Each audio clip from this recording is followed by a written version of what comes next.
Bayangkan loh, ketika dia membaptis, dibaptis, dia yang datang ke air, turun ke air.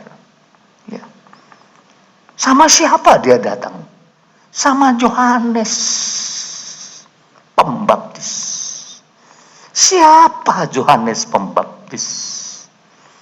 Yohanes Pembaptis itu ciptaannya.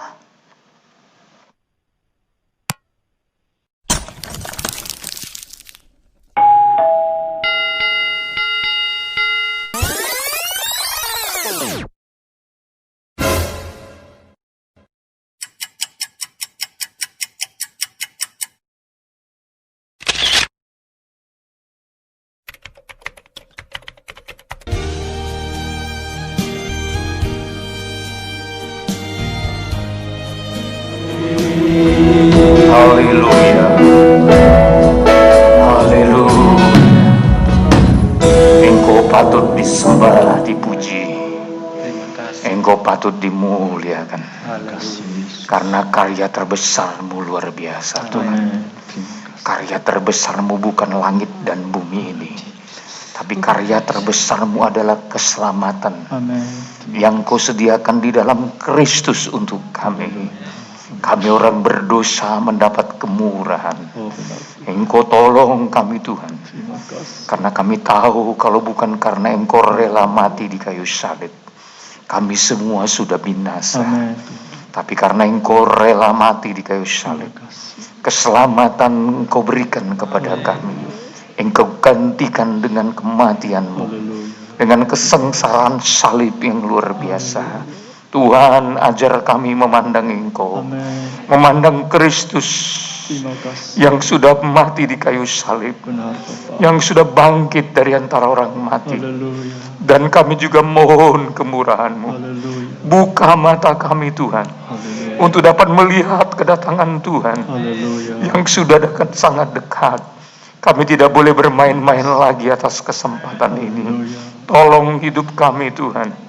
Selagi kami masih bernapas, masih ada kesempatan bagi kami untuk dipulihkan.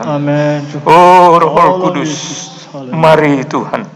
Dan Engkau akan berfirman melalui hamba-Mu. Mari berikan firman-Mu menjadi makanan rohani kami.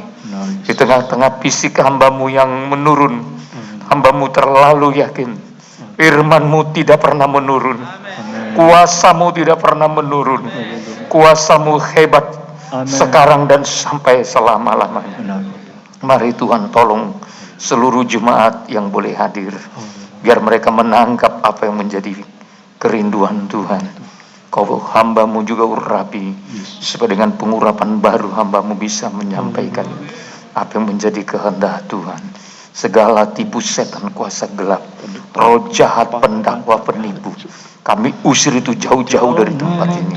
Dalam nama Yesus, kami siap untuk mendengar dengan baik. Dalam nama Yesus Kristus, kami bersyukur dan berdoa bersama, kita katakan amin. Silakan duduk.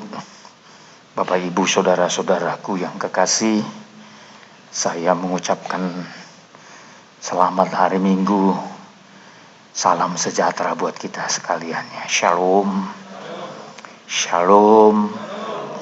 Sungguh karena anugerah dan pertolongan Tuhan yang masih memberikan kita kesempatan demi kesempatan sampai sore hari ini, saudara dan saudari, semua jemaat Tuhan dari yang tua sampai yang muda, saya yakin karena pertolongan Tuhanlah kita boleh ada di tempat ini. Dan tentu ya sudah 2 minggu saya tidak bisa melayani saudara karena keterbatasan fisik yang sampai hari ini saya masih harus dalam perawatan saudara. Ya, saya syukur masih ya bisa hadir, tapi saya lupa saudara, tadi malam saya tidak tidur. Ya, setelah sampai di sini baru saya tahu, rupanya saya tidak tidur tadi malam. Ya, ketika saya dibawa sampai ke sini lewat mobil dengan speed tadi, baru saya sadar, oh kenapa? Rupanya saya tidak tidur, saudaraku. Ya, semalam-malaman saya tidak bisa tidur, saudara. Tapi puji Tuhan, saya sudah sempat menyampaikan firman Tuhan tadi pagi, baik di gereja kita di Baloi maupun di gereja kita di Batu Haji, dan sore ini tentu saya sudah diberikan Tuhan kekuatan untuk menyampaikan firman di tengah-tengah saudara. Haleluya. Rasa haus lapar kita ditilik Tuhan dari sorga. Ya, Tuhan yang menilai saudara. Ya, dan Tuhan tahu kalau saudara haus dan lapar, maka Tuhan menyediakan firman untuk menjadi makanan kita, makanan untuk menguatkan kita menghadapi zaman akhir. Terlalu banyak orang tahu tentang zaman akhir, tapi terlalu banyak orang tidak tahu apa yang perlu dipersiapkan menghadapi zaman akhir ini. Ya, saya menyampaikan firman Tuhan dalam tema firman Tuhan hari ini adalah ibadah yang memuncak. Ya, ibadah yang sampai ke puncaknya, merampas kita dari dunia. Sekali lagi, ibadah yang sampai ke puncaknya, merampas kita dari dunia. Pada dasarnya manusia ini sudah dirampok, sudah dijarah oleh iblis melalui dunia ini. Ya. Pada dasarnya saudara, manusia yang sudah jatuh dalam dosa berada dalam kekuasaan setan dan dunia. Tidak ada jalan lain untuk bisa saudara dan saya keluar dari dunia ini, keluar dari tangan setan, kecuali Anda mau dirampas oleh Tuhan. Ya. Ibadah adalah cara Tuhan untuk merampas hidup kita dari tangan setan dan dunia. Maka kalau udah bicara ibadah, terlalu mahal harga sebuah ibadah. Ya, saya selalu mengingatkan bukan cuma saja para pendeta, jangan sombong. Ibadahmu menentukan Anda diletakkan Tuhan di mana. Ya. Mau di mana posisimu? Mau di atas atau mau tetap di bumi ini? Ditentukan oleh ibadahmu. Ya, bukan oleh kata-katamu. Bukan oleh kepintaran kita manusia. Ya. Bukan karena kita tahu, bukan. Oleh sebab itu saya membuat perbandingan. Gereja yang dirampas melalui ibadah akan dibawa dekat dengan tahtanya Tuhan. Gereja yang tidak mau memberi hidupnya dirampas melalui ibadah sampai ke puncaknya, akan diserang habis oleh setan dan antikris. Maka dalam kitab Wahyu, mempelai perempuan melahirkan anak. Jadi ada dua model anak. Itu menggambarkan dua model gereja Tuhan. Ya, saudara, ya ini saya pelan-pelan aja menyampaikan firman. Sebab saya masih sesak napas saudara ya. Masih belum bisa terlalu. Ya, untung sound system kita agak bagus saudara. Tapi saya harap Minggu-minggu akan datang ini sound systemnya ditambah di samping kanan, samping kiri, ya. Biar saya bisa menyampaikan firman Tuhan dengan pelan-pelan, saudara dapat menangkap firman-Nya. Amin. Dua model sama-sama dilahirkan dari perempuan. Wahyu 12. Kita lihat dalam ayat 1, ya. Ayat 1. Ya. Maka tampaklah suatu tanda besar di langit, seorang perempuan berselubungkan matahari dengan bulan di bawah kakinya dan sebuah mahkota dari 12 bintang di atas kepalanya. Ayat 2. Ia sedang mengandung dan dalam keluhan dan penderitaannya hendak melahirkan, ia berteriak kesakitan. Ya.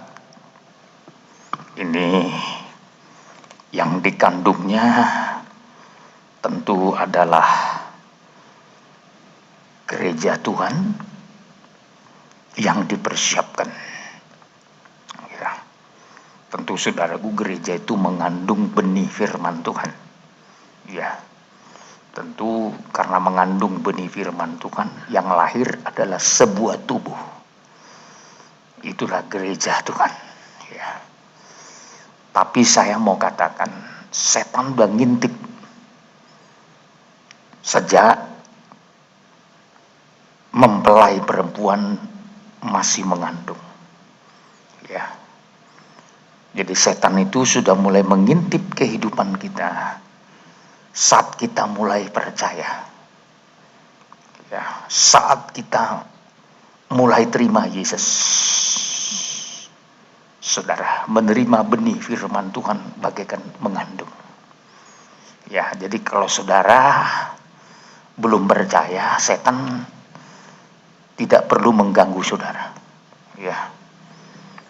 Iblis tidak perlu mengintip saudara. Tapi ketika saudara menjadi orang percaya, iblis langsung mengintainya.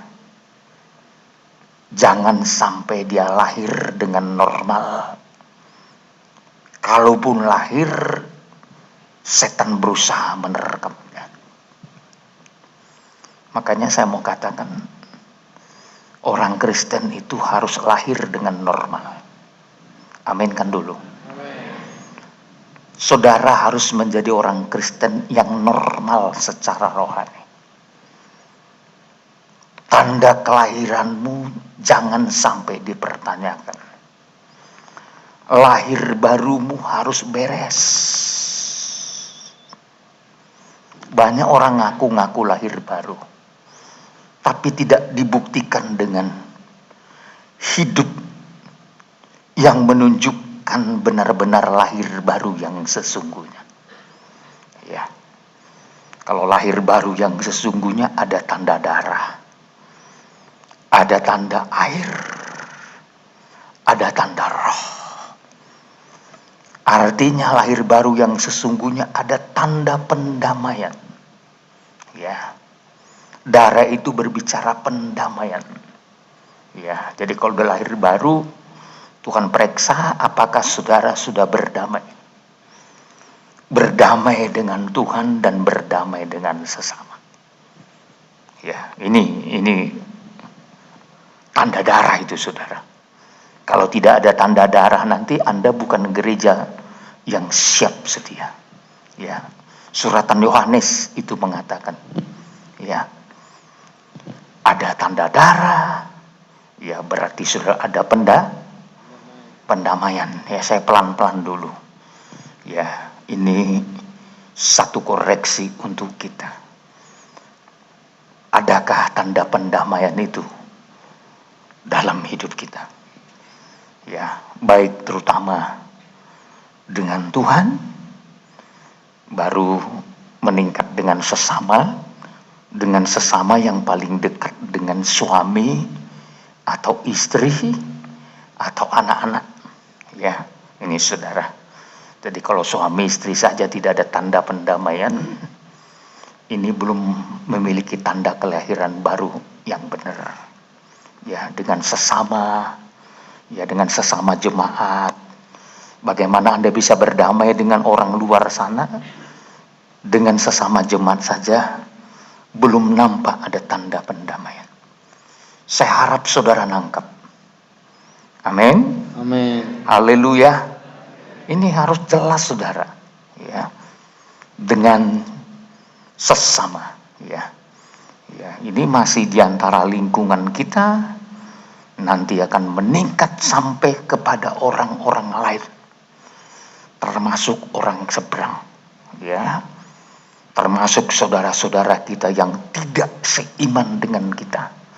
Kita harus memiliki tanda pendamaian. Kita harus mampu mengampuni segala dosa dan kesalahan mereka. Haleluya. Haleluya. Ini dulu ya. Baru air. Ya. Darah, air.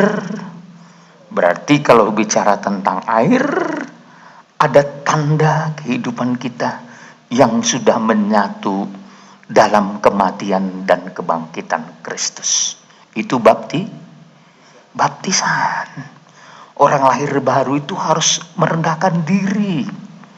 Ya, dibaptis. Makanya kalau saudara sudah dibaptis, saudara dan saya itu sudah harus belajar merendahkan diri. Jangan hanya masuk air, tapi ketinggiannya masih, ya. Tuhan Yesus bayangkan loh, ketika dia dibaptis, dia yang datang ke air, turun ke air. Ya. Sama siapa dia datang? Sama Yohanes Pembaptis. Siapa Yohanes Pembaptis? Yohanes Pembaptis itu ciptaannya.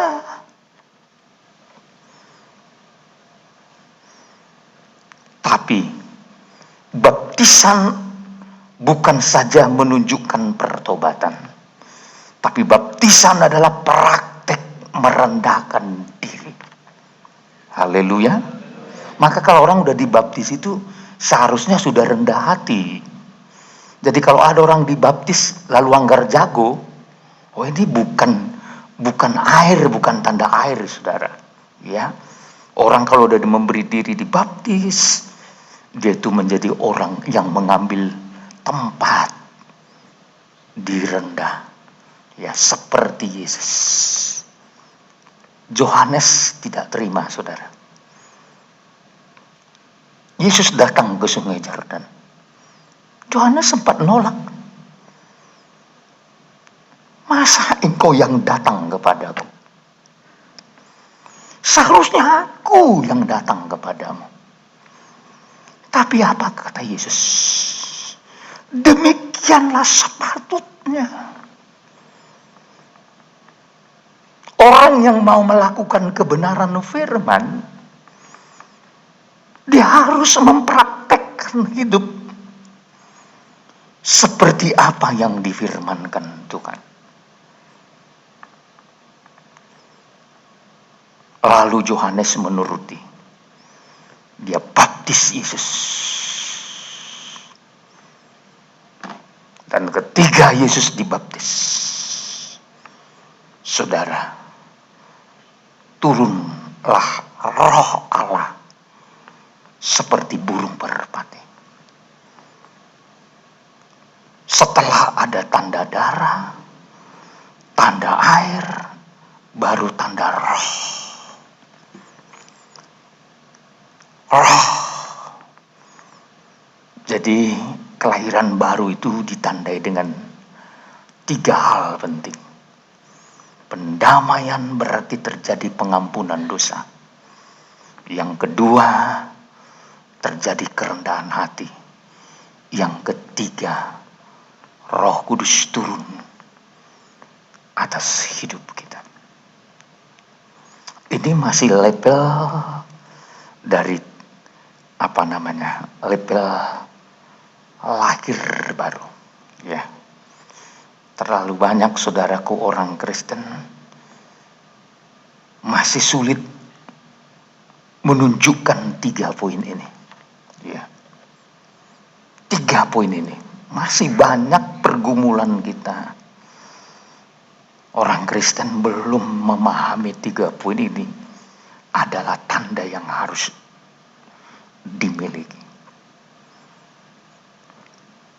Saudara, saat mengandung, lahir, ya. Jadi kalau saudara sudah ada tanda kelahiran, jangan kira setan itu diam, enggak. Ya, intai saudara. Ya. Maka di ayat 4, Pak. Ayat 4. Dan ekornya menyeret sepertiga dari bintang-bintang di langit dan melemparkannya ke atas bumi. Terus. Dan naga itu berdiri di hadapan perempuan yang hendak melahirkan itu untuk menelan anaknya. Ya, ngapain dia berdiri di hadapan perempuan itu? Untuk menelan anaknya. Ya, makanya kalau ada tanda kelahiran, diintai sama iblis. Yang lahir itu menjadi sasaran makanan setan untuk ditelan. Ya. Tapi terus, segera sesudah perempuan itu melahirkannya. ya, apa yang terjadi setelah melahirkan terus? Maka ia melahirkan seorang anak laki-laki yang akan menggembalakan semua bangsa dengan gada besi. Terus tiba-tiba anaknya itu dirampas dan dibawa lari kepada Allah dan ke tahtanya. Ini anak perempuan, atau dengan kata keturunan perempuan yang lahir, ya. Setelah lahir dirampas, dibawa naik ke tahta Allah. Jalan satu-satunya untuk menyelamatkan kehidupan kita yang sudah ditandai dengan kelahiran baru harus meningkat.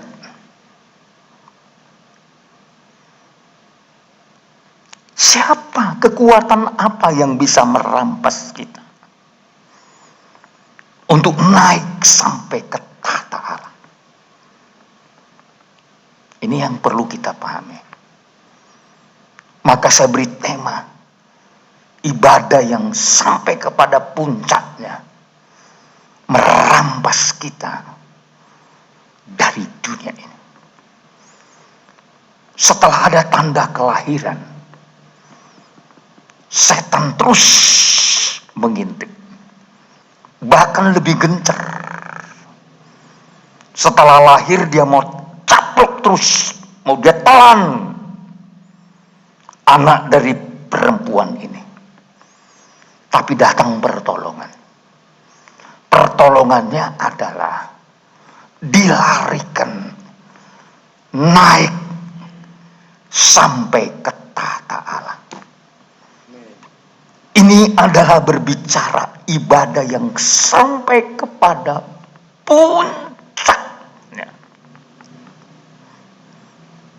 Dalam pelajaran tabernakel, ruangan suci adalah berbicara ibadah. Itu jelas sekali dalam kitab Ibrani pasal 9. Itu berbicara ibadah. Ya. Mari sebentar saudara, saya pelan-pelan dulu biar saudara nangkap, ngerti. Kalau udah ngerti nanti ada tekad untuk melakukan firman. Amin. Amin. Amin. Haleluya. Haleluya. Tapi kalau nggak ngerti, bagaimana kita mau melakukan? Apalagi melakukan yang tidak kita ngerti. Seringkali jadi salah, saudara. Orang terlanjur salah seringkali karena kurang pengertian. Itu masalahnya. Ya. Kalau kita ngerti dengan benar, kita masih melanggar, itu namanya keras hati. Tapi menurut penelitian, Lebih banyak orang itu salah karena kurang pengertian. Maka saudara, ibadah semacam ini adalah kesempatan mau Tuhan tambahkan pengertian kita. Haleluya. Haleluya. Biar kita tidak gagal melakukannya. Ya. Tidak gagal memahami. Ya. Makanya saudara lihat itu di kalau di medsos itu. Ya, ada itu sekali tuh, ya. Jangan sampai gagal fokus ya, gagal memahami kan. Itu selalu diingatkan saudara. Ya, makanya harus diteliti.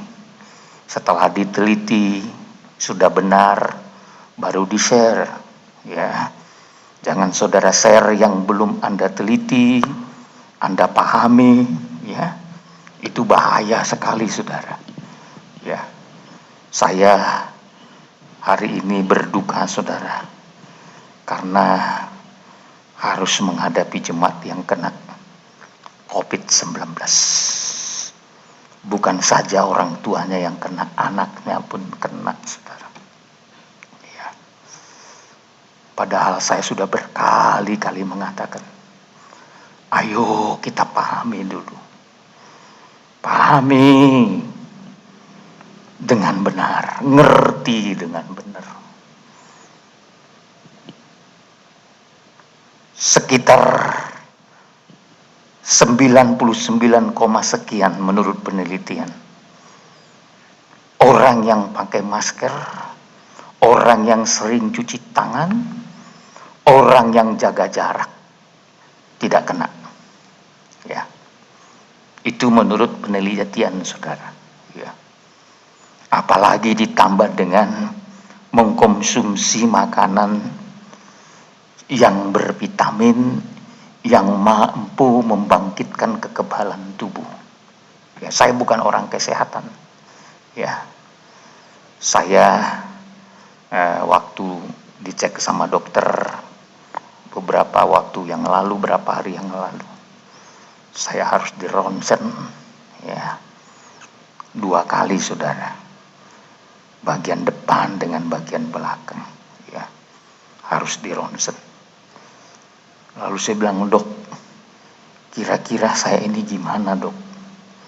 Ya, apakah dengan fisik kondisi saya seperti ini rawan kena COVID?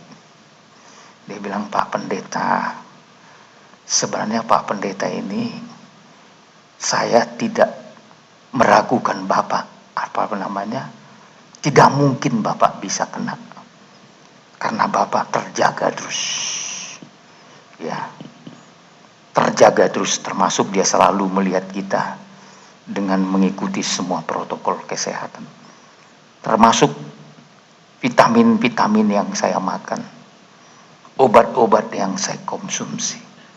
Lalu dia bilang, Bapak kan sudah saya vaksin untuk menjaga paru-paru Bapak seumur hidup. Ya, jadi saya divaksin, ya, tapi itu tidak ada di Indonesia, itu dari luar negeri saudara, ya, untuk menjaga ketiga COVID-19 ini kan salah satu yang diserang pernapasan paru-paru saudaraku. Ya, tapi saya tidak terlalu percaya dengan semua itu. Saya terlalu percaya dengan kuasa Tuhan. Haleluya.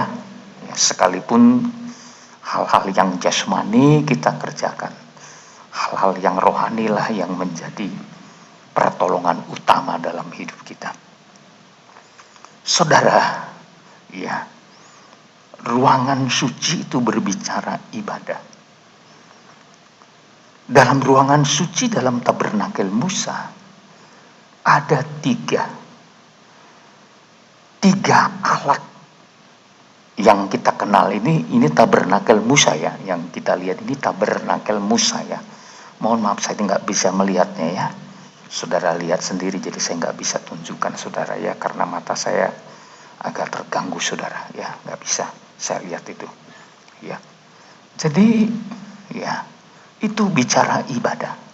Coba Ibrani 9 ayat 1. tempat kudus di bumi dan di sorga. Ya.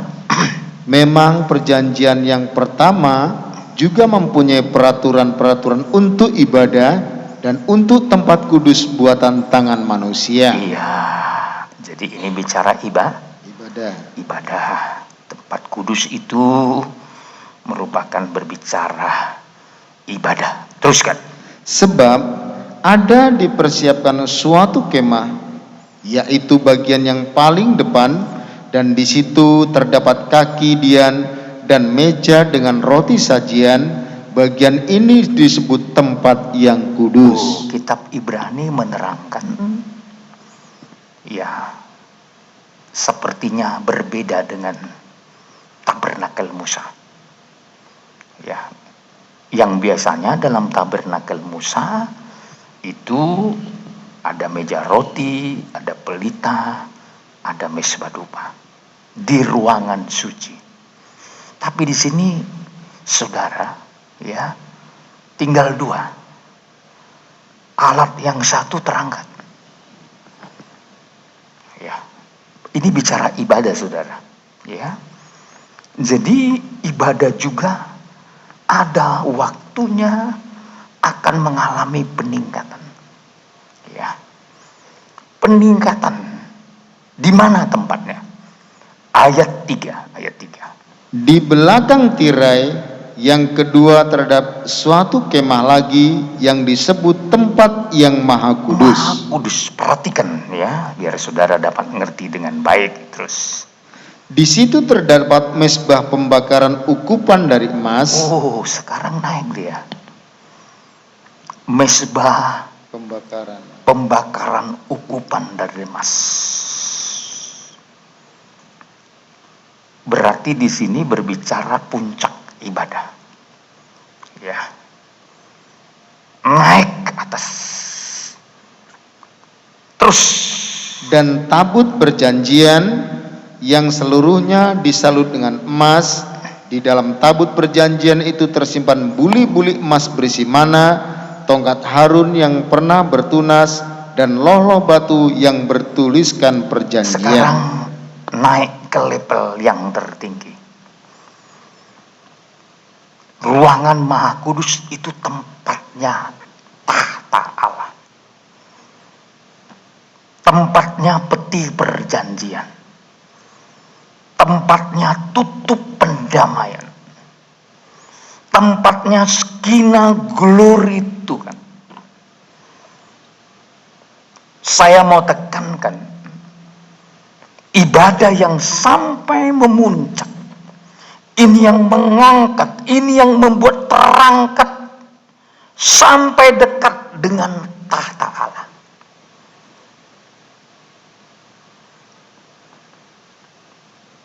Maka saya katakan, kita harus berada pada puncak ibadah.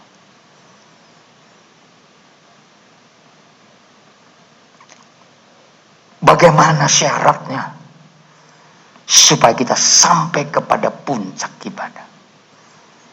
Apa yang kita harus bawa kepada Tuhan supaya kita bisa dekat dengan tahta Tuhan?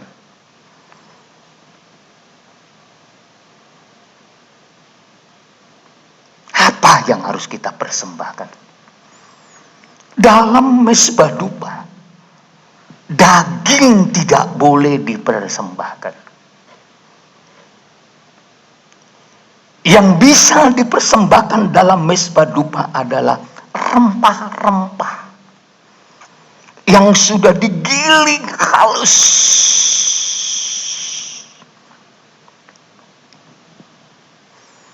yang dicampur dengan wangi-wangian untuk dibakar bagaikan dupa untuk menyenangkan Tuhan.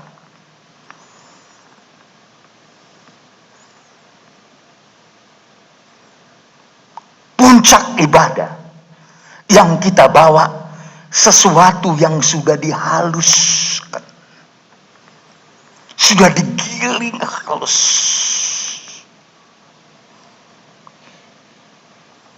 Saya terkejut mempelajari ini, saudara. Salah satu yang dibawa bahan bakunya adalah kulit lokan yang mirip dengan kerang. Tahu kerang? Kulit kerang itu keras, saudara. Tapi Tuhan mencari itu. Tapi supaya bisa dibawa ke hadapan Tuhan, harus dihancuri sampai sehalus-halus. Kalau kita mau masuk sampai kepada puncak ibadah, kehidupan yang keras pun harus diremukkan. Haleluya. Kalau enggak diremukkan, enggak boleh ke mezbah dupa. Getah damar, kulit lokan, kemenyan. Jangan kira itu enggak keras. Kalau saudara tinggal di Sipahutar, Pangaribuan di sana, Anda tahu yang namanya Haminjun. Itu kalau pergi ke hutan, yang diambil itu getahnya, saudara. Ya. Kalau Anda ambil getahnya itu, kalau udah berkumpul itu keras. Ya. Tapi itu digiling. Tidak boleh dibakar utuh di mezbah dupa. Sebelum digiling halus dan dicampur.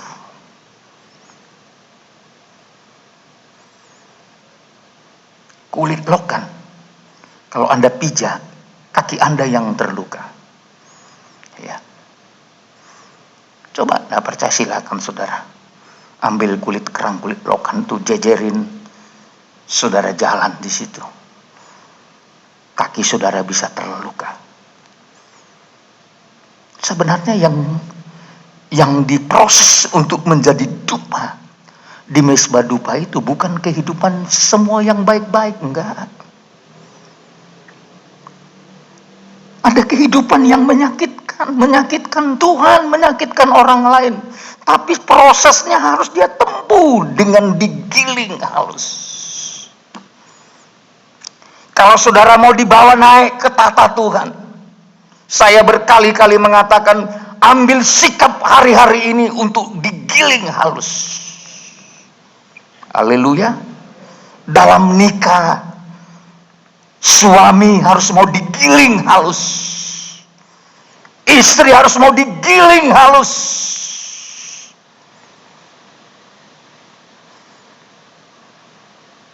Saya terlalu banyak melihat nikah-nikah hancur. Karena kedua belah pihak tidak mau ditumbuk sampai halus. Ya, ini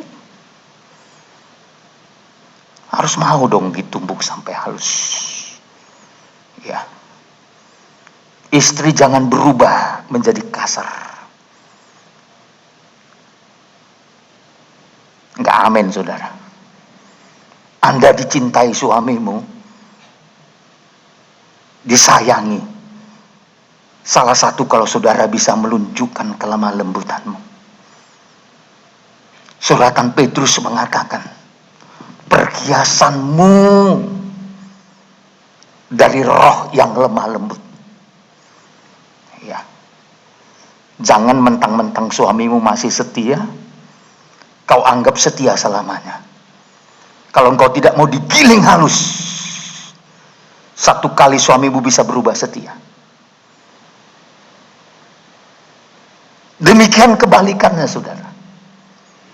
Ya. Salah satu bentuk digiling halus itu, cara ngomongnya, cara memberikan masukan ke suami, jangan seperti guru. Maka kita mencatat salah satu perintah dari Rasul Paulus, ya, jangan menggurui suami. Ya, Anda lebih pintar, tapi Anda harus mau digiling halus. Nggak amin ini, saudara. Anda lebih rohani, Anda harus mau digiling halus.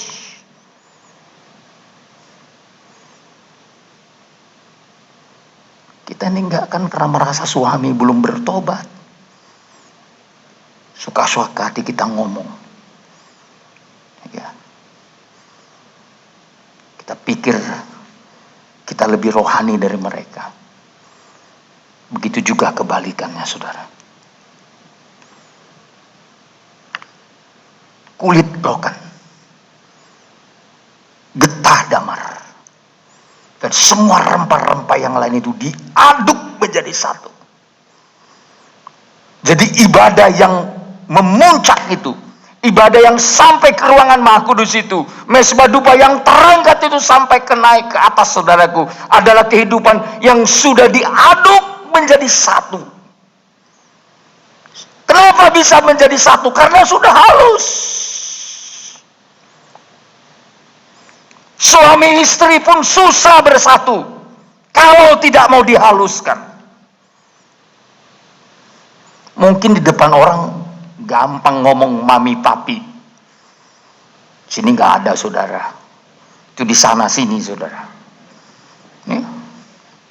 Apalagi kalau datang tamu, semua jadi mesra. Ambil dua butet kopi itu, datang tulang dari kampung. Untuk bisa menjadi satu, halus dulu. Jemaat juga kalau mau jadi satu, halus dulu. Kalau tidak bisa, bikin komplotan.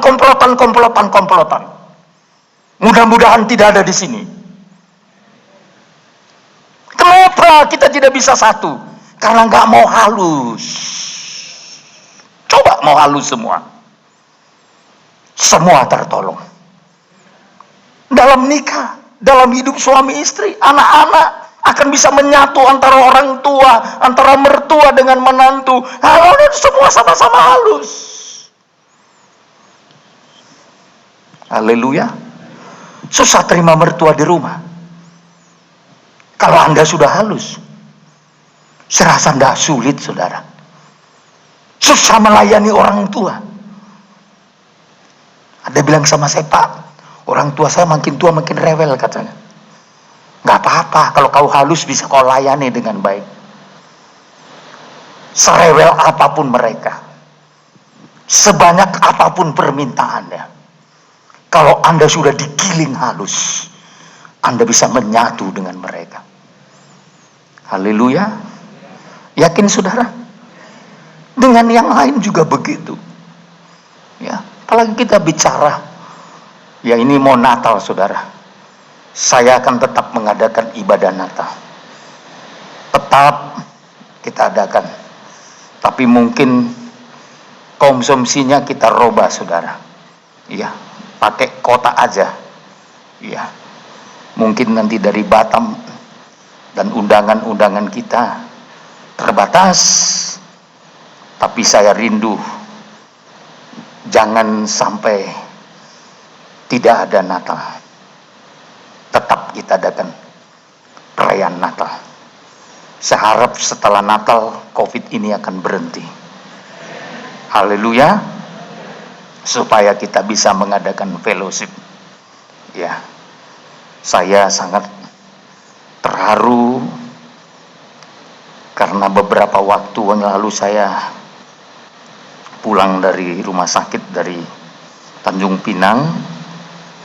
Saya ditelepon Pak Nenggolan, saudara. Ya, saya kira dia sakit. Memang betul sakit. Dia bilang, Pak Gembala, saya sudah dipasang ring jantung saya. Jadi dia mendapat serangan jantung, saudara. Lalu harus dipasang ring, ya. Lalu dia bikin permohonan, Pak, tolong bikin fellowship. Kalau nggak bisa banyak, 50 orang aja kita. Waduh, saya dengar dia sakit, saudara. Ya, saya dalam kondisi yang masih sangat lemah, saudara. Dengar begitu, saya rasa makin drop, saudara. Ya. Dan permintaannya buat fellowship, saudara. Ya. walaupun harus 50 orang saja.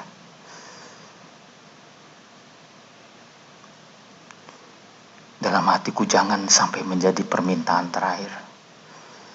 Ya.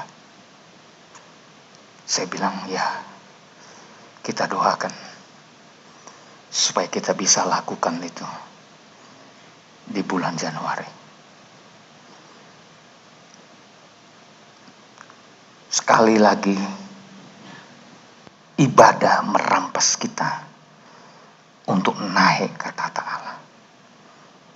Bagaikan mezbah dupa yang naik ke ruangan Maha Kudus.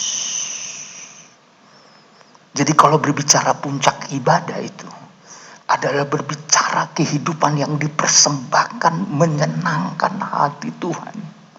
Setelah diolah, setelah digiling. Memang ketika diolah, digiling itu sakit, saudara. Ya, kalau saudara sedang digiling sampai ditumbuk, sampai halus, waduh, sakit itu. Dari yang kasar menjadi halus. Dari yang keras, dari yang besar menjadi kecil. Tapi tidak ada jalan lain, saudara, untuk saya dan saudara bisa dirampas sampai dibawa naik ke tata Tuhan, kecuali prosesnya demikian. Tak bisa, saudara. Orang Kristen yang belum melewati penumbukan, tak bisa. Untuk jadi minyak pelita aja, minyak zaitunnya itu harus ditumbuk. Bahan bakunya masih mendingan kalau buah zaitun. Tapi kalau bahan baku untuk mezbah dupa, waduh, itu barang-barang keras, saudara. Itu tidak gampang. Ya, maka saudara, setiap ibadah semacam ini, kita sedang ditumbuk. Enggak, amin, saudara. Beri hatimu ditumbuk. Ya. Kesempatan.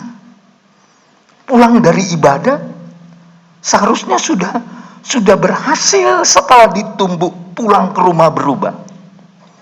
Aminkan dulu. Pulang ibadah itu berubah. Haleluya. Suasana nikah pun berubah. Seperti di sorga.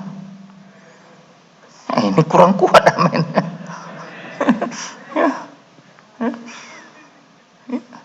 Suasana kerja pun seperti di sorga. Haleluya. Coba di pasar pun ya seperti di sorga. Walaupun saudara jual sayur harus sudah seperti di sorga. Enggak, amin, saudara. Jangan Kristen pasar.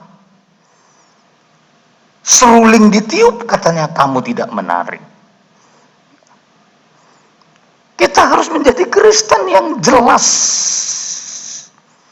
Haleluya. Ini orang-orang muda. Ibadah semacam ini menggiling saudara. Menumbuk saudara. Yang dulunya di rumah melawan orang tua, tapi karena sudah dihaluskan melalui firman Tuhan, Anda pulang telah berubah. Haleluya. Enggak berbantah-bantahan sama orang tua. Ini. Haleluya.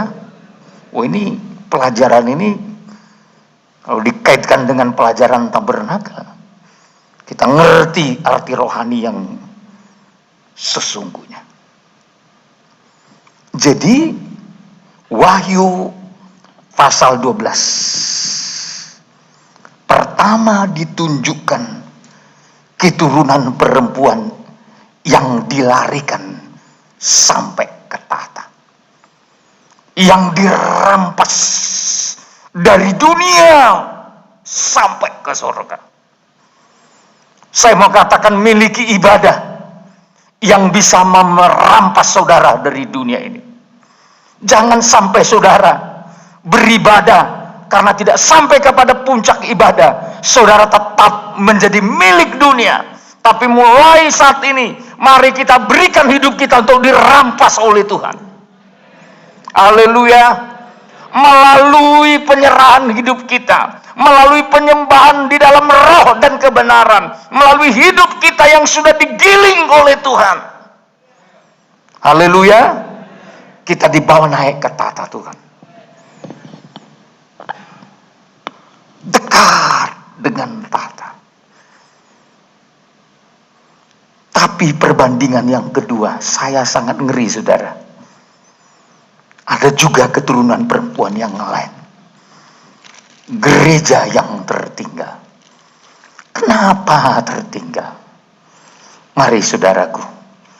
Wahyu pasal yang ke-12 ayat 17 sampai 18. Maka marahlah naga itu kepada perempuan itu, Ya. lalu pergi memerangi keturunannya yang lain. Stop dulu. Jadi berarti perempuan itu punya keturunan yang lain. Ada model gereja yang lain. Ya. Model gereja lain ini gimana saudara? Ini gereja yang tertinggal. Terus yang menuruti hukum-hukum Allah, memiliki atau menuruti hukum-hukum Allah, hukum Allah. Terus dan memiliki kesaksian Yesus. Memiliki kesaksian Yesus.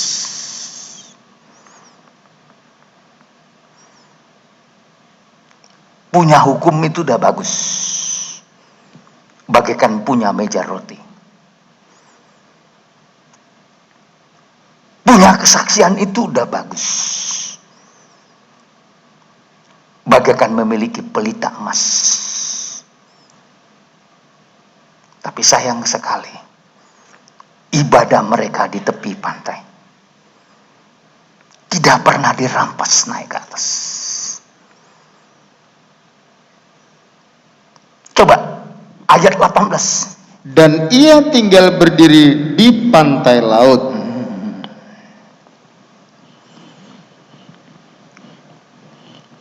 Tempatnya di mana? Pantai laut. Bukan pantai laut Tanjung Uban ya. Ya. Yang dimaksud pantai laut di sini kondisi rohaninya. Kehidupannya tidak pernah bisa dipersembahkan sampai menyenangkan hati Tuhan. Kalau disebut pantai laut, berbicara laut dalam Alkitab di sini adalah lautan manusia. Ibadahnya hanya mengikuti mayoritas manusia di muka bumi ini.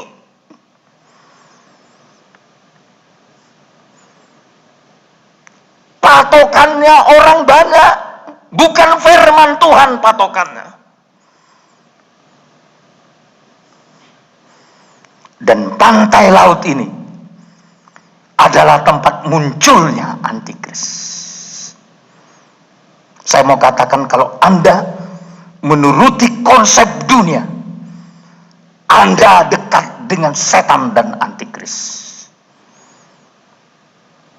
Wahyu 13 ayat 1. 13 ayat 1. Lalu aku melihat seekor binatang keluar dari dalam laut, Ya. bertanduk 10 dan berkepala 7. Di atas tanduk-tanduknya terdapat 10 mahkota, dan pada kepalanya tertulis nama-nama hujat. Itulah antikris. Keluar dari dalam laut. Saudara tahu? Ular naga yang di dalam laut. Kitab Yesaya mengingatkan kita. Setan antikris yang berkuasa atas lautan manusia. Lautan manusia yang bagaimana dalam kekuasaan antikris dan setan. Lautan manusia yang tidak memiliki ibadah yang sampai ke tata Allah. Ibadahnya hanya rutinitas. Tidak betul-betul mengalami hadirat Tuhan yang sesungguhnya.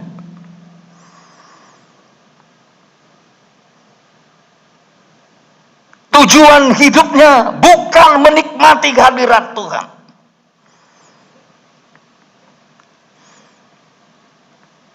Saya kagum dengan kehidupan Daud. Daud adalah gambar dan contoh ibadah yang sampai mencapai hadirat Tuhan.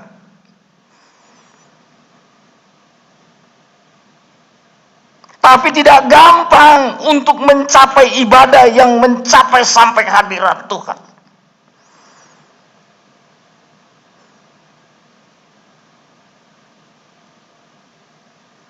Bagi Daud untuk mengalahkan Goliat terlalu mudah.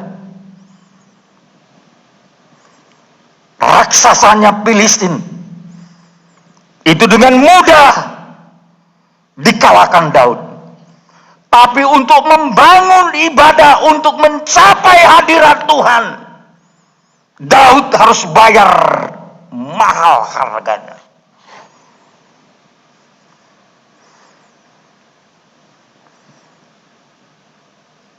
Dia harus rebut Sion. Tempatnya nanti tabut perjanjian diletakkan. Biar hadirat Tuhan hadir.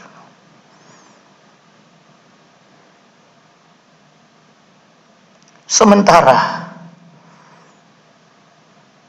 saudara, yang paling sulit dikalahkan adalah 7 bangsa yang kuat. Salah satu yang harus musuh terakhir dari Daud yang harus kalah adalah orang Yebus. Karena mereka yang menduduki Sion. Ya. Itu yang menduduki Sion. Dalam Ulangan 7 ayat 1. Ya. Diakui sama firman Tuhan. Ini adalah bangsa yang kuat. Ulangan 7 ayat 1. Silakan. Apabila Tuhan Allahmu telah membawa engkau ke dalam negeri kemana engkau masuk untuk mendudukinya, Terus, dan ia telah menghalau banyak bangsa dari depanmu, yakni orang Het, orang Girgazi, orang Amori, orang Kanaan, orang Feris, orang Hewi, orang Yebus, 7 bangsa yang lebih banyak dan lebih kuat daripadamu. 7 bangsa yang lebih kuat Dan banyak. Lebih banyak dan lebih kuat daripadamu. Jadi bagi Daud untuk bisa merebut posisi, tempat menikmati hadirat Tuhan, harus menghadapi yang lebih banyak dan yang lebih kuat. 7 bangsa. 7 bangsa ini gambaran dari 7 hal yang sangat dibenci Tuhan. Saya mau katakan, ini penghalang membuat kita tidak menikmati hadirat Tuhan. Kalau di dalam kitab Ulangan 7 bangsa, salah satu bangsa Yebus harus dikalahkan Daud agar mampu merebut Sion, kotanya Allah. Di dalam Amsal pasal 6 ayat 16 sampai 19. Mari saudara lihat. Ya. Amsal pasal 6 ayat 16 sampai 19. 6 perkara ini yang dibenci Tuhan. Apa yang dibenci?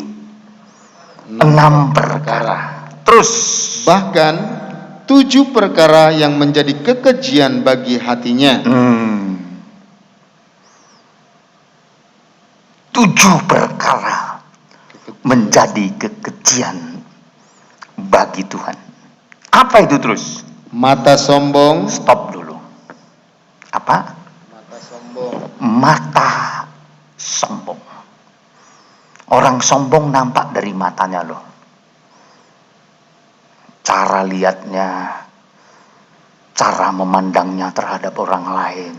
Wah itu, ya maka saudara belajarlah memandang orang lain dengan mata yang rendah hati. Haleluya. Haleluya. Kalau orang-orang sombong kan lihat orang ini. Mana ada orang sombong melihat orang lain ini? Gak ada tuh.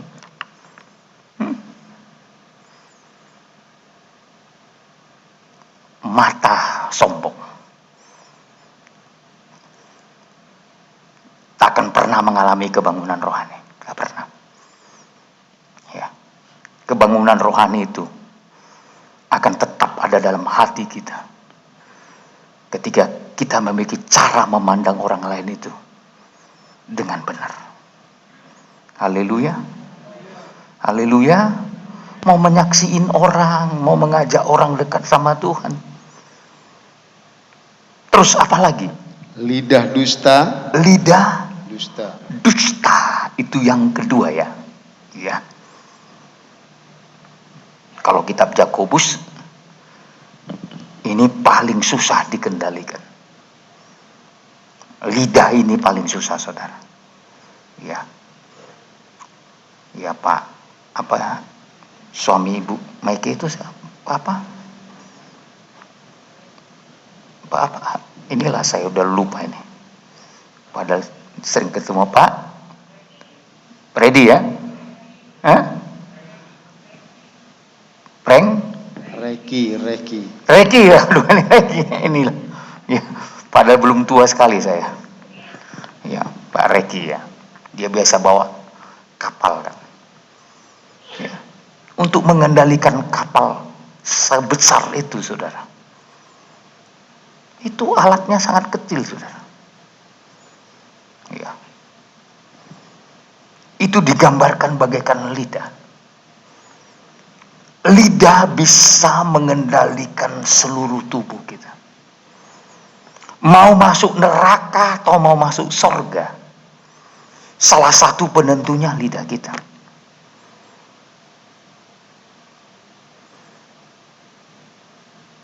Dengan lidah kita menghujat Tuhan. Dengan lidah juga kita memuliakan Tuhan. Makanya siapa yang memakai lidah kita, itu menentukan tujuan hidup kita. Kalau Tuhan memakai lidah kita, saudara akan digiring, dikendalikan kepada sorga. Makanya lidah ini jangan dipakai untuk dunia lebih banyak. Pakailah lebih banyak untuk memuji, memuliakan Tuhan. Haleluya. Pakai lidah ini. Ya. Untuk membaca firman. Ayat-ayat firman. Itu dipakai. Usahakan membaca Alkitab itu dengan bersuara. Jangan cukup hanya dalam hati. Coba bersuara.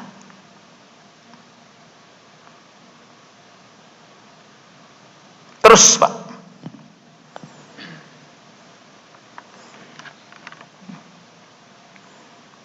Amsal ayat 17. Lidah dusta, tangan yang menumpahkan darah, terus orang yang tidak bersalah, hati yang membuat rencana-rencana yang jahat, kaki yang segera lari menuju kejahatan, seorang saksi dusta yang menyembur-nyemburkan kebohongan dan yang menimbulkan pertengkaran saudara.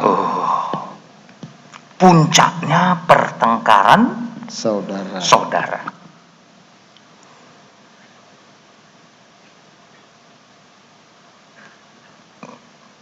Ini yang paling dibenci Tuhan. Menimbulkan pertengkaran saudara. Kalau saudara belajar Alkitab, sosok orang yang suka menimbulkan pertengkaran saudara itu Judas. Bikin gusar semua murid.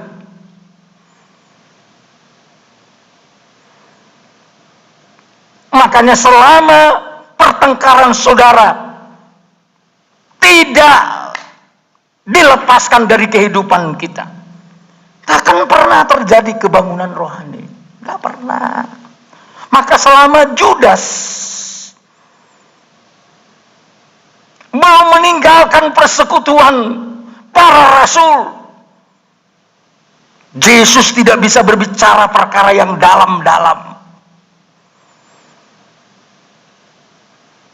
Baik itu dalam Matius maupun dalam Injil Yohanes. Sebab apa? Penghalang utama 7 bangsa, 7 kejadian yang terakhir adalah pertengkaran Saudara. Kau usah jauh-jauh lah, suami istri kalau selalu tengkar gimana terjadi kebangunan rohani? Mau ibadah aja udah tengkar dulu di rumah. Tapi sini nggak ada. Semua tadi dari rumah baik-baik, saudara. Haleluya.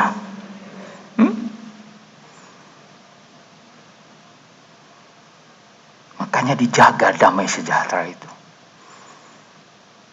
Jangan pelihara pertengkaran, saudara. Haleluya. Amin. Ini jangan ciptakan pertengkaran, saudara.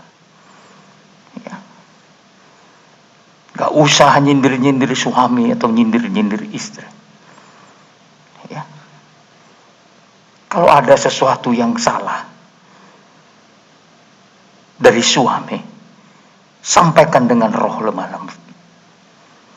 Gak usah disindir-sindir. Ya. Jangan sampai bilang, suami tak bertanggung jawab. Saya seringkali, saudara, suami istri bertengkar, dia ngomong sama anjingnya. Istrinya ngomong sama anjingnya, "Jing." Kalau saya ingat itu, jangan kau seperti dia ya. Kerjamu hanya menggonggong aja. Habis gonggong lapar, makan. Bayangkan suaminya disejajarkan dengan jing.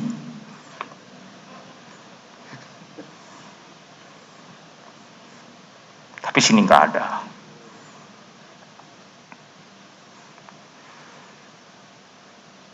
Kebangunan rohani akan terjadi dalam hidup kita.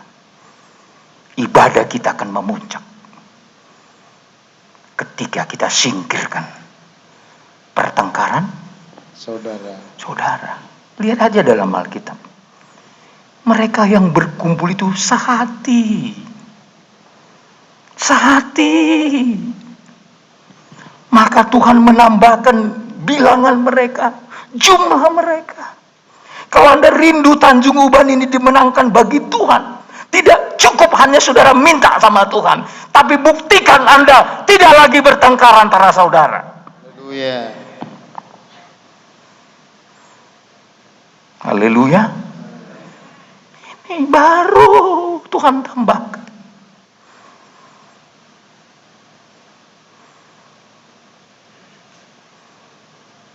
Apalagi saudara sudah dewasa dalam Tuhan. Yang udah dewasa dalam Tuhan ini kan sudah enak, bisa jalan sendiri. Yang udah dewasa ini kan gak perlu lagi dibesuk-besuk. Ya, itu yang perlu dibesuk itu yang belum dewasa. Kalau udah dewasa itu gak akan sakit hati gak dibesuk. Mana amin, saudara? Ya kalaupun saudara minta mau didoakan, minta aja sama Pak Gembala. Saya siap. Bila penting kalau saudara perlu saya datang ke pasar, saya akan datang tompang tangan di meja saudara di situ.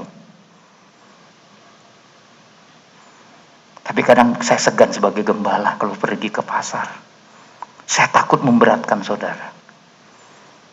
Ya. Tentu saudara tidak rela berhampa tangan kalau gembala lewat. Saya tahu itu saudara. Maka saya kadang sudah saya rencanakan pagi-pagi dari tempat pelatihan. Saya kepinginlah ketemu sama jemaat. Saya sudah bilang malamnya, nanti besok pagi kita subuh ya. Kita lihat jemaat kita di pasar pagi. Tapi udah bangun pagi saya dalam hatiku, nanti memberatkan, pasti berlomba kasih makan serapang. Ya, dan lain-lain saudara. Ya. Saya sungken saudara. Bukan saya malu, tidak. Saudara boleh tanya di Batam. Saya sering duduk di tempat jemaat di second. Mereka sambil jual second, saya duduk di situ.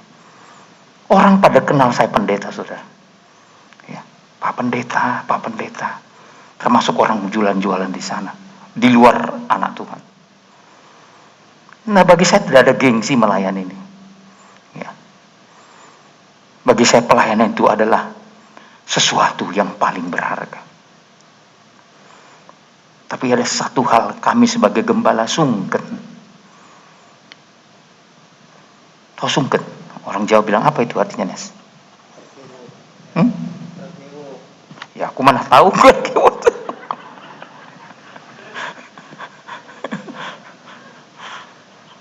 Segan ya. Ini saudara. Ya. Kalau saya tiap pagi ke pasar, ya takut saya orang lain memfitnah, Pak gembalanya kurang makan. Maka tiap pagi ke pasar pagi, mau minta belanja gratis. Wah itu saya tidak mau saudara. Saudara tidak akan ngomong gitu, enggak. Saya yakin jemaat ada yang gitu pasti senang. Tapi orang-orang luar, ya, orang-orang yang tidak memahami tentang penggembalaan, ya, saya tidak mau mereka tersandung. Kalau jemaat saya yakin 100% saya jamin tak ada yang ngomong gitu. Ya, pasti sukacita kehadiran kami hamba Tuhan di tengah-tengah saudara. Haleluya. Jadi kenapa sampai keturunan yang lain ini tidak sampai kepada tahtanya Tuhan, tertinggal di tepi pantai? Persoalannya ada 7 kekejian yang menjadi penghalang puncak ibadah. Dan yang paling puncaknya adalah pertengkaran. Maka saudara, saya harap jemaat ke depan mohon kemurahan Tuhan. Haleluya. Kalau ada pun salah paham satu dengan yang lain, belajarlah mengampuni. Haleluya. Belajarlah menghapus dari hati kita.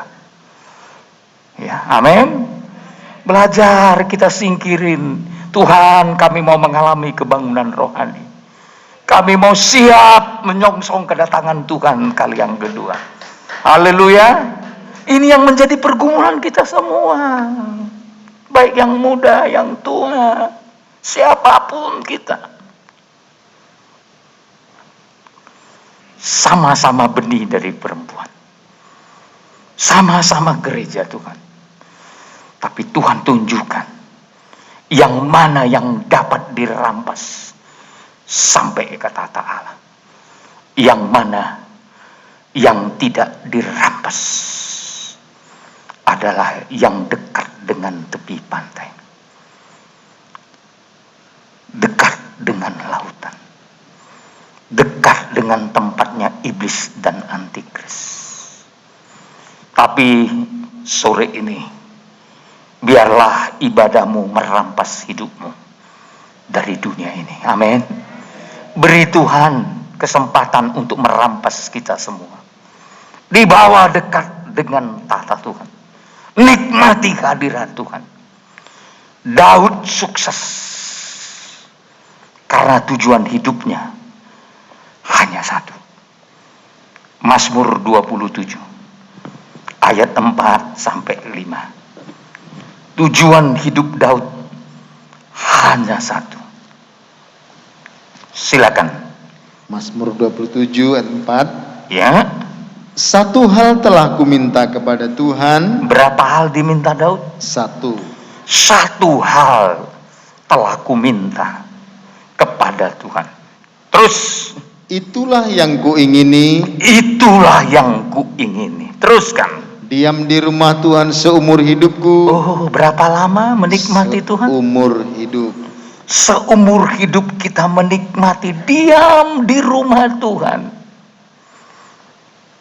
Diam dalam hadirat Tuhan. Rumah Tuhan itu tempat kehadiran Tuhan. Hadirat Tuhan.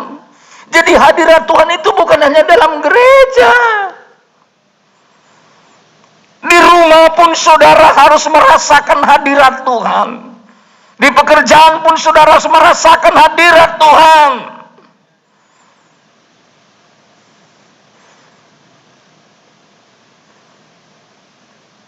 Nikmati hadirat Tuhan. Di dalam hadirat Tuhan ada ketenangan.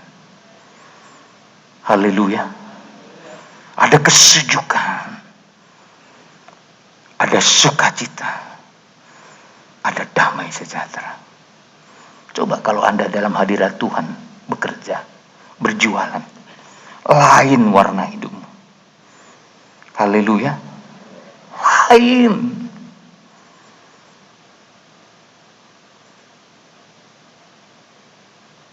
Dalam segala hal kita berubah. Karena hadirat Tuhan sedang menguasai kita. Haleluya. Dalam nikah juga lain. Cara kita ngomong sama suami. Cara kita ngomong sama istri. Beda dia saudara. Karena ada hadirat Tuhan. Ya, kita nggak manggil istri itu dengan sebutan yang aneh-aneh. Ya. Hei. Ya, kalau masih gitu saudara, itu bukan dalam hadirat Tuhan. Ya.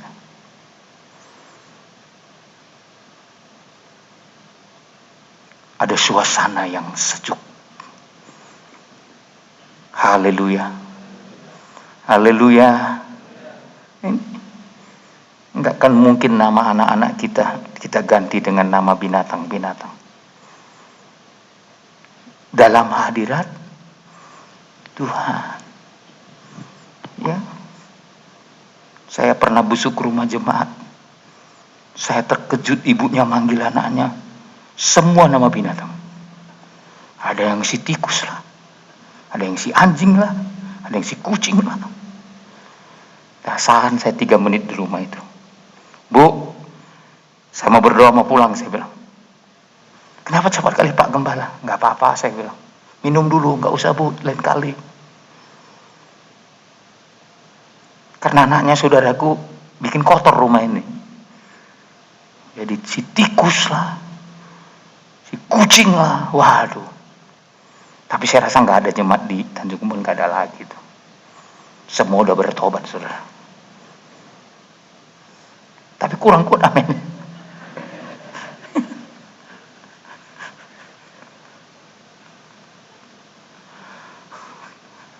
Lumayan kalau anaknya nama-nama binatang. Suaminya digantinya dengan nama binatang.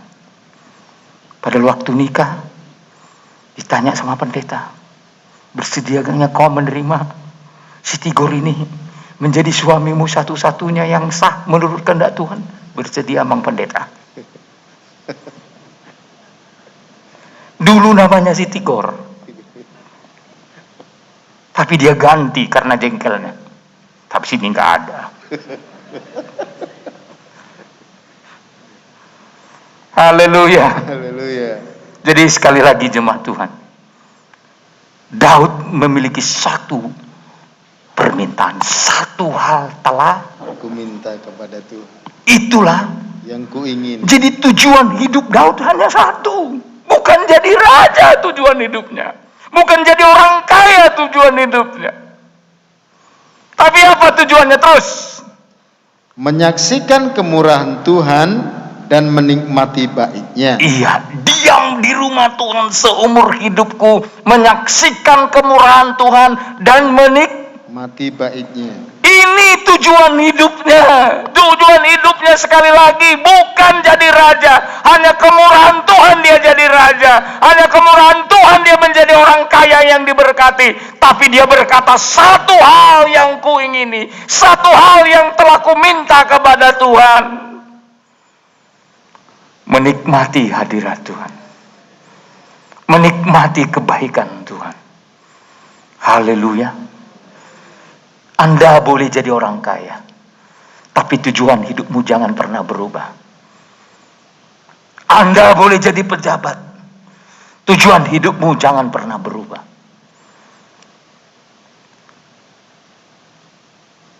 Saya selalu mengingatkan, baik jemaat maupun hamba Tuhan, maupun tokoh-tokoh masyarakat, saya tidak segan-segan mengingatkannya. Kita harus punya tujuan hidup yang jelas.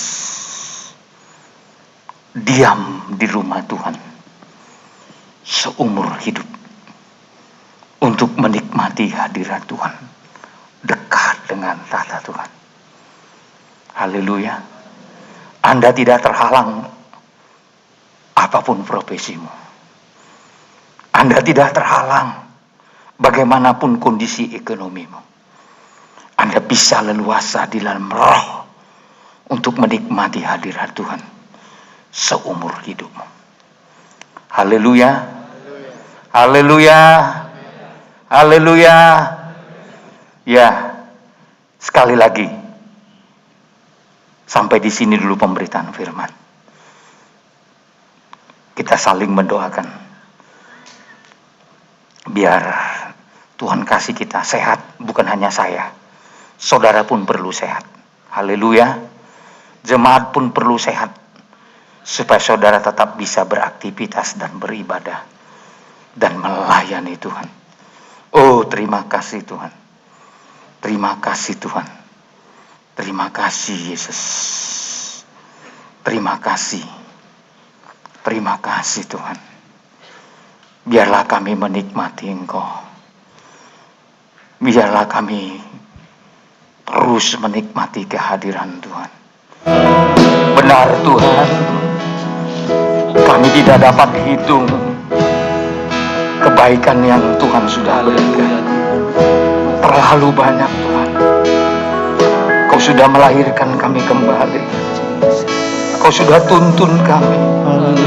Kau sudah berkati kami. Kau sudah jaga dan pelihara kami.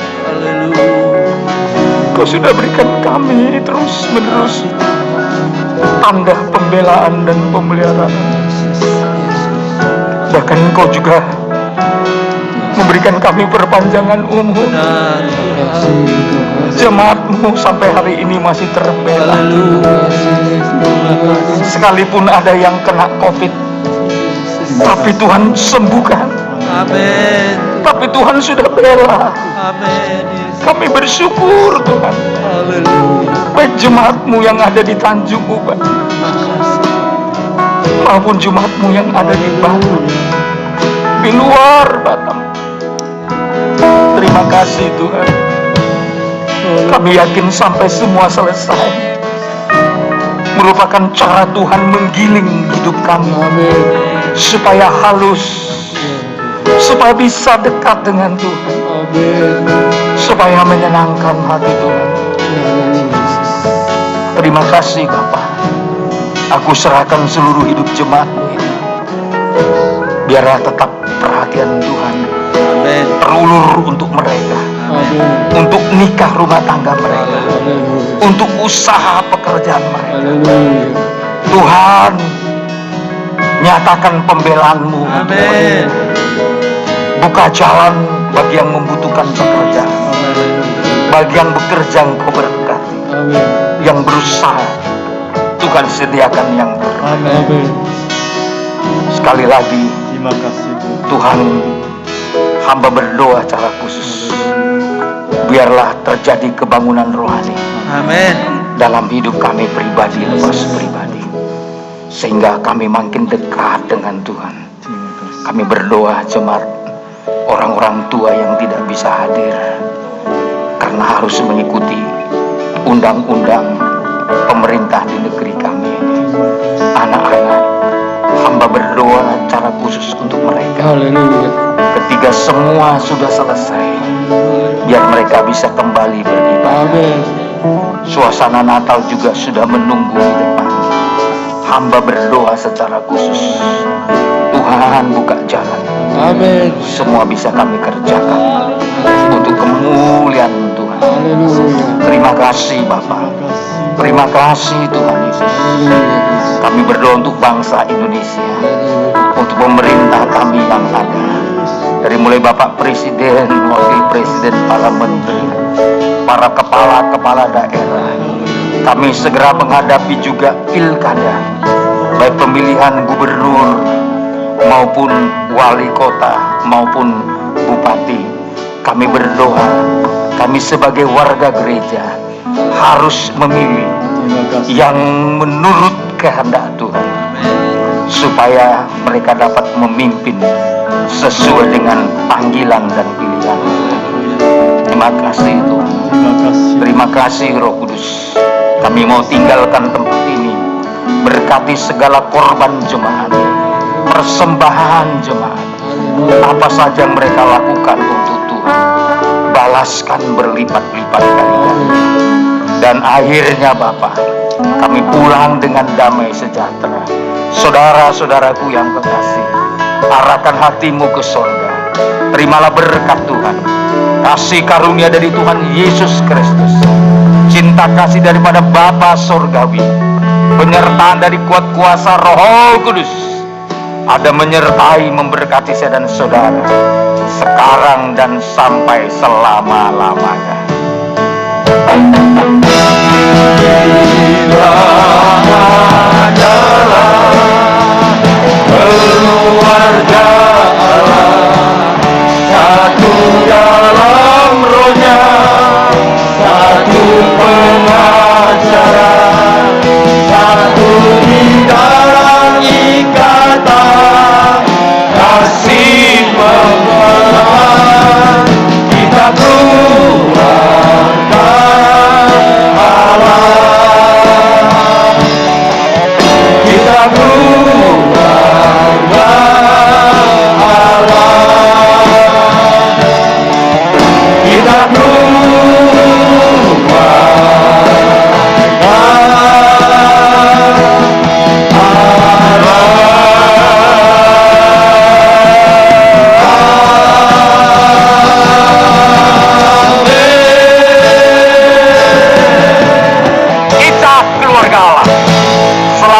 hari Minggu.